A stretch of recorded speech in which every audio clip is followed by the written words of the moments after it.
Welcome to Mexico Unexplained, where we will explore the magic, the mysteries, and the miracles of Mexico. This series presents information based partly on theory and conjecture. The podcaster's purpose is to suggest some possible explanation, but not necessarily the only ones to the subjects we will examine. Here is your host, Robert Bitto. Welcome and muy bienvenidos to episode number 403 of Mexico Unexplained, where we examine the magic, the mysteries, and the miracles of Mexico. I'm your host, Robert Bitto. The Yaqui or Yoeme people have lived in the river valleys of south-central Sonora in northwestern Mexico since time immemorial. The name Yaqui comes from the Yoeme word Hiyakim, which was the name these people gave to their homeland. The Yaqui resisted outside influence for hundreds of years, and as a result, much of their culture has survived into the 21st century. Yaqui culture is full of many legends. Here are 5. Number 1, how the badger named the sun. In the early days of the Surem people, the smaller people who used to inhabit the Yaqui lands, no one knew the name of the sun. They longed to give it a proper name, so they gathered for a great council along the banks of the Surem River. Many offered their thoughts, yet no suitable name was found. Day after day they debated, uncertain whether the sun was male or female, making it difficult to decide on an appropriate name. Unable to reach an agreement, they extended an invitation to all the animals of the world to join the discussion.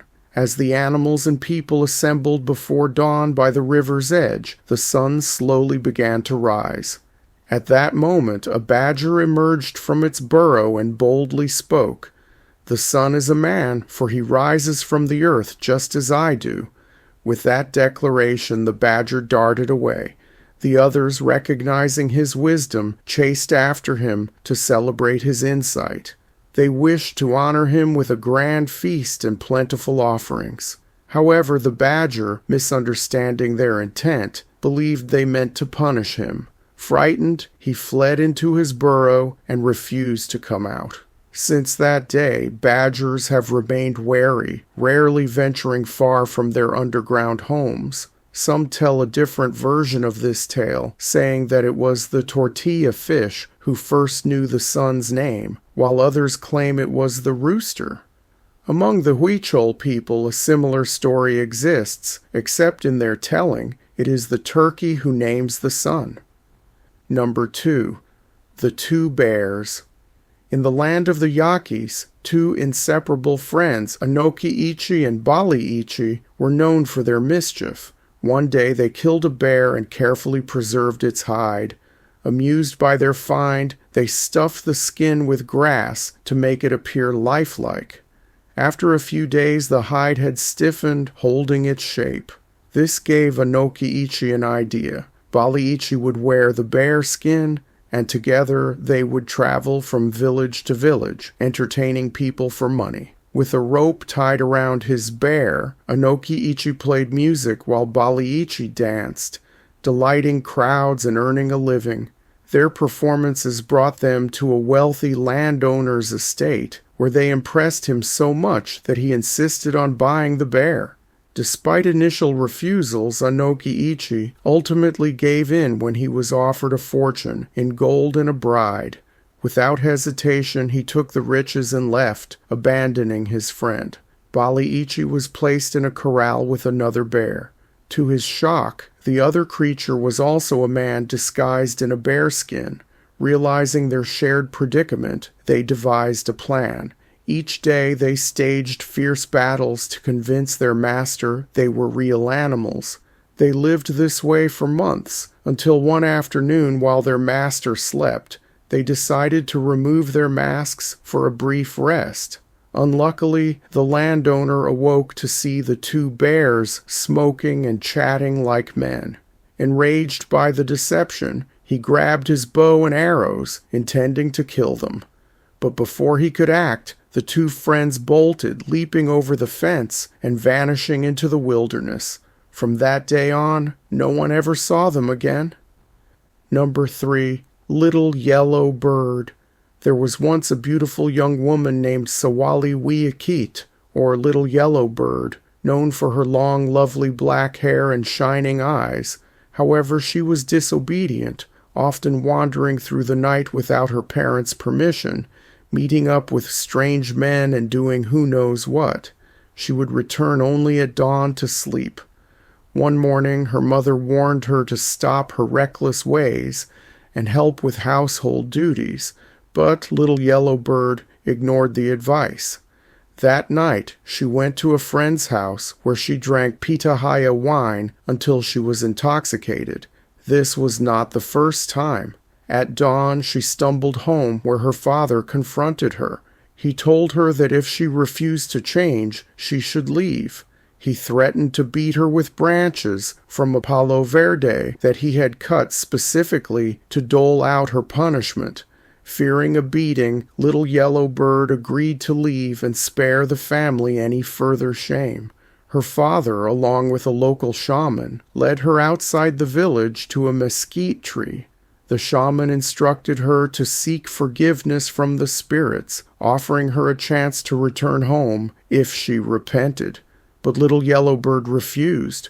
Instead, she asked to be turned into a tree, a stone, or an animal, anything but a good woman. At that moment, she was transformed into a stone. The shaman returned to the village and told everyone what had happened. Fearful of meeting the same fate, the young people of the village of Rahum became more respectful toward their parents. Meanwhile, the stone that had once been Little Yellow Bird began to move on its own, appearing in different places, from Rahum to Potam to Torim. People would place it in one spot, only to find it had moved by morning. The stone was last seen near Vicom, but where Little Yellow Bird is now, no one knows. Number 4. The 5 Friends of Takochai. In the land of the Yaqui, there was an industrious man named Teta Hiapsi, known for his skill in building and creating things of value. He gathered a group of workers, offering to pay them in large silver and gold discs, called Teokita and Sawai Tomi, the traditional currency of the Yaqui. With their help, he constructed a massive enclosure spanning 24 kilometers, surrounding a lush forest filled with wild animals and water sources. His wealth was immense, and he stored great treasures of silver and gold in a deep cave, using it to pay his workers every Saturday. One Saturday, however, he decided not to pay a clever Yaqui trickster named Takochai, instead telling him, "You may do whatever you wish to me to get even." Amused by the challenge, Takochai set out to gather a group of extraordinary individuals to aid him. His journey first led him to a giant of a man named Hoso Hoseli, so strong that he uprooted mesquite trees and sahuaros as effortlessly as if they were blades of grass. Takochai invited him to join, and together they continued on. Next, they encountered Mekataobia, a hunter whose eyesight and accuracy were so great that he could shoot a deer in mountains barely visible in the distance. He too joined them.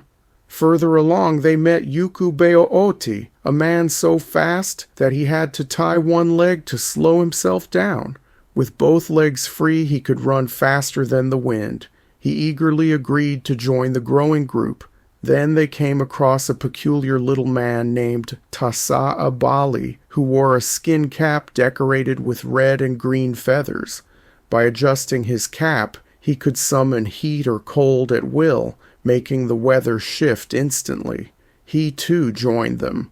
Lastly, they met Hecatenia, a man with lungs so powerful that he could generate massive gusts of wind with a single breath, and could blow down trees from miles away.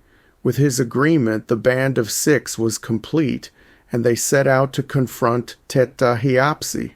Upon arriving at the gigantic property enclosure, Takochai boldly challenged Teta Hiapsi to a contest, wagering his life against the wealthy man's vast fortune. Teta Hiapsi, intrigued, proposed a race. His daughter, Sochik, a witch who could fly, would compete against Yukubeooti. The race would span an incredible distance, one that even a man on a fast horse could not complete in a single summer day. At the start, Sochik took off into the sky while Yukubeooti sped across the land. Reaching the halfway point, he rested briefly, using a tree stump as a pillow. Seeing this, Sochik, using trickery, emptied his water canteen and continued ahead. But Mekataobia, from a great distance, saw what had happened and shot an arrow into the tree near Yukubeooti's head, waking him. Realizing his water was gone, Yukubeooti dashed forward, overtook the witch Sochik, refilled his canteen, and won the race. Having lost the challenge, Tetahiapsi granted Takochai half of his wealth, but proposed another test. Takochai and his men would have to survive a night inside a massive windowless oven, traditionally used for cooking large animals. If they survived, they would win everything. Takochai agreed and his group entered the oven. Tetahiapsi and his men sealed it, surrounding it with wood and lighting an intense fire. However, inside the oven, Tasa'abali simply adjusted his cap, turning the green feathers to the right, and cooled the air inside. By morning, when Tetahiapsi opened the oven, the 6 men stepped out, shivering from the cold. Having lost again, Tetahiapsi handed over the rest of his wealth, and Hoso Hoseli effortlessly shouldered the massive load of gold and silver. As the victorious group left, Tetahiapsi, furious, gathered 600 warriors to pursue them. But Mekataobia, with his keen vision, spotted the approaching warriors from afar. Takochai quickly ordered Hecatenia to act. Covering one nostril, Hecatenia unleashed a mighty gust, lifting the warriors high into the air before letting them plummet back to the ground like stones. With their enemies defeated and their fortune secured, Takochai and his 5 extraordinary friends marched away in triumph. Number 5. The Coo Bird. Among the Yaqui people, there was once a bird born into the world with nothing, not even a single feather to cover his body. Naked and exposed, he suffered greatly, especially in the cold of winter. The other birds soared through the skies in their brilliant plumage, while he shivered, longing for the warmth of even the smallest feather. Years passed, and the little bird endured in quiet misery until, one day, he approached the wise and solemn owl. With a humble heart he pleaded, "Brother Owl, please help me. If you lend me even a few feathers, just enough to shield me from the cold, I will be forever grateful and will repay you as soon as I am able." Owl, known among the birds for his wisdom and fairness, listened carefully. He ruffled his own feathers and gazed at the shivering creature before him. Then, with a nod, he replied, "Worry no more. I will summon all the birds, great and small, and ask each one to give you a single feather. That way you will have enough to cover your entire body." Gratitude filled Coo Bird's heart. "You are kind, Brother Owl," he said. "When I have many feathers, I will return one to each bird who has helped me." Owl agreed. "At sunrise tomorrow, all the birds shall gather to discuss this." Then, without another word, he spread his wings and disappeared into the night to summon the council. By dawn, the sky was alive with the flurry of wings as birds of every kind assembled. At Owl's request, Coo Bird stepped forward, but he hesitated, ashamed of his bare skin. The other birds gasped when they saw him, their hearts filled with sympathy.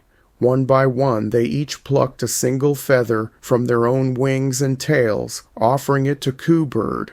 The hawk gave a sleek brown feather, the parrot a brilliant green one, the cardinal a deep red. Even the smallest sparrow contributed a delicate plume. Soon Coo Bird was no longer bare. He was adorned in a dazzling coat of 1,000 colors. Coo Bird bowed deeply.